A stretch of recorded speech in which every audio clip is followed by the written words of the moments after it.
Magari faccio un video su magari. Che dite? Ciao a tutti, io sono Stefano e benvenuti o bentornati sul mio canale. Oggi sarà un video molto interessante perché parleremo di una parola che mi avete chiesto davvero in tanti, la parola magari. Magari è una parola italiana usata in tantissime situazioni e in questo video andremo a capire tutti i suoi diversi usi anche con alcuni esempi pratici che potete usare nella conversazione di tutti i giorni. Ma prima di iniziare vi ricordo di iscrivervi al canale se non l'avete già fatto e anche di iniziare questa lezione in un modo un po' diverso, magari lasciando un like. Infatti, se le mie lezioni ti piacciono e le trovi utili, se lasci un like mi stai aiutando tantissimo, perché grazie ai mi piace che voi lasciate qua sotto al video, l'algoritmo di YouTube capisce che i miei video sono utili e interessanti, li consiglia a più persone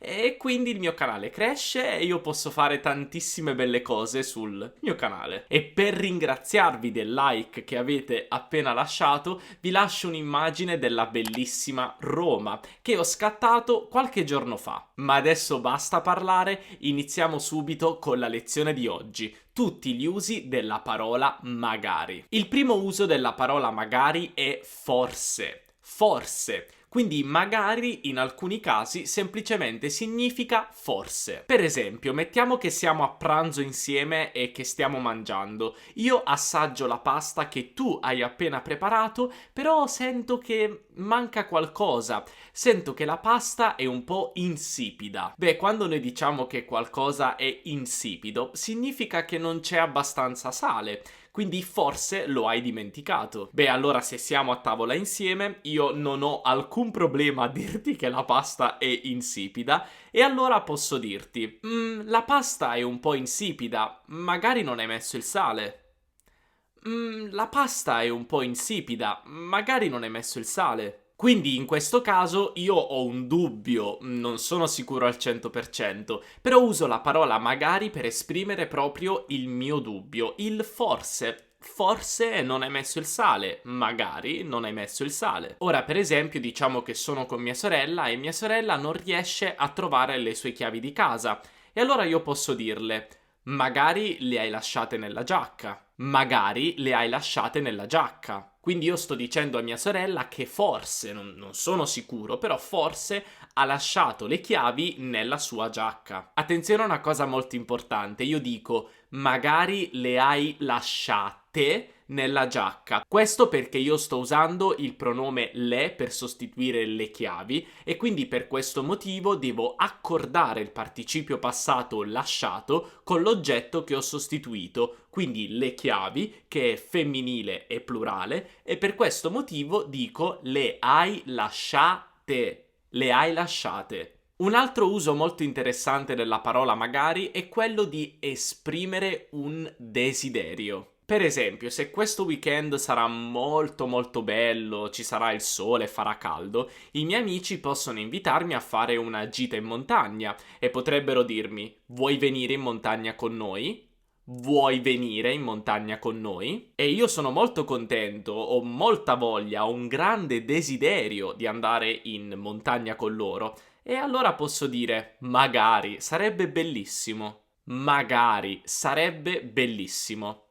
In questo caso io sto usando magari proprio per esprimere l'idea di desiderio, cioè io sono molto molto felice, ho una grande voglia di andare in montagna con loro e allora dico magari, sarebbe bellissimo. Ma al contrario magari non esprime soltanto un desiderio, può esprimere anche qualcosa di un po' più negativo, cioè un dispiacere. Per esempio, io dovevo andare in montagna con i miei amici questo weekend, ma ha piovuto tutto il weekend. E allora mia mamma il lunedì mi chiama e dice: Stefano, allora sei andato in montagna? Stefano, allora sei andato in montagna? E io dico, magari, pioveva troppo forte, quindi non ci siamo potuti andare. Magari, pioveva troppo forte, quindi non ci siamo potuti andare. In questo caso magari esprime ancora un po' un desiderio, ma un desiderio che purtroppo non si è avverato perché noi non siamo andati in montagna. E quindi dico magari, cioè io avevo il desiderio di andare in montagna, io volevo andare in montagna,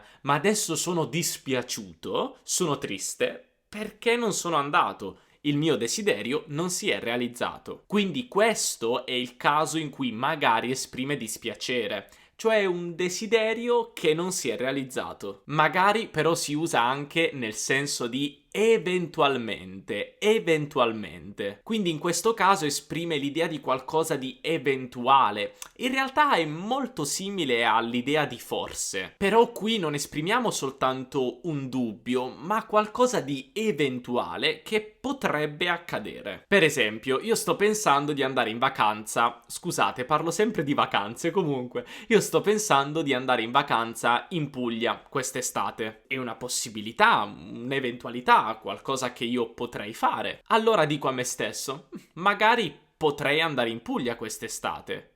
Magari potrei andare in Puglia quest'estate. Qui non sto dicendo forse potrei andare in Puglia, ma più un eventualmente potrei andare in Puglia quest'estate. Ho la possibilità di farlo e quindi potrei farlo. Magari posso andare in Puglia quest'estate. E poi posso anche dire ad un mio amico o una mia amica, magari vieni anche tu in vacanza con me. Magari vieni anche tu in vacanza con me.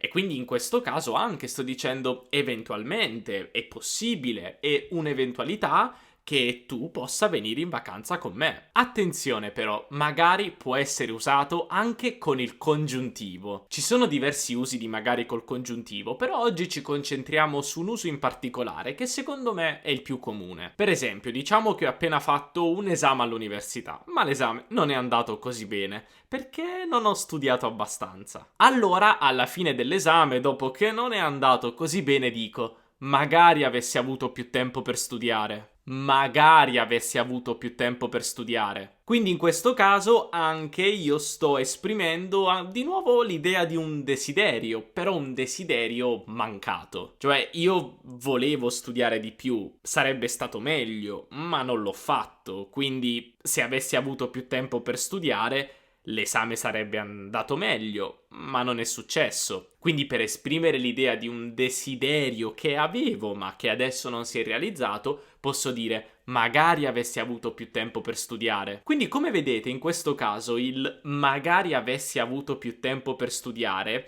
è come la prima parte di un periodo ipotetico. Infatti io posso completare questa frase e dire magari avessi avuto più tempo per studiare, l'esame sarebbe andato meglio. Io non ho mai parlato del periodo ipotetico qui sul mio canale YouTube, però se voi siete interessati ad alcuni video sul periodo ipotetico e i diversi periodi ipotetici che abbiamo in italiano, fatemelo sapere qui sotto nei commenti e farò un video anche su quello. E adesso finiamo con l'ultimo uso della parola magari, cioè piuttosto. Infatti magari significa anche piuttosto, semplicemente. Per esempio, io voglio comprare una macchina nuova, però per comprare la macchina nuova devo risparmiare i soldi e quindi devo fare dei sacrifici e rinunciare ad alcune cose, come per esempio le vacanze quest'estate. Ovviamente non rinuncerò mai alle vacanze quest'estate, ma io non voglio una macchina nuova, quindi non importa. Quindi io posso dire magari non faccio le vacanze, ma io a settembre comprerò una macchina nuova.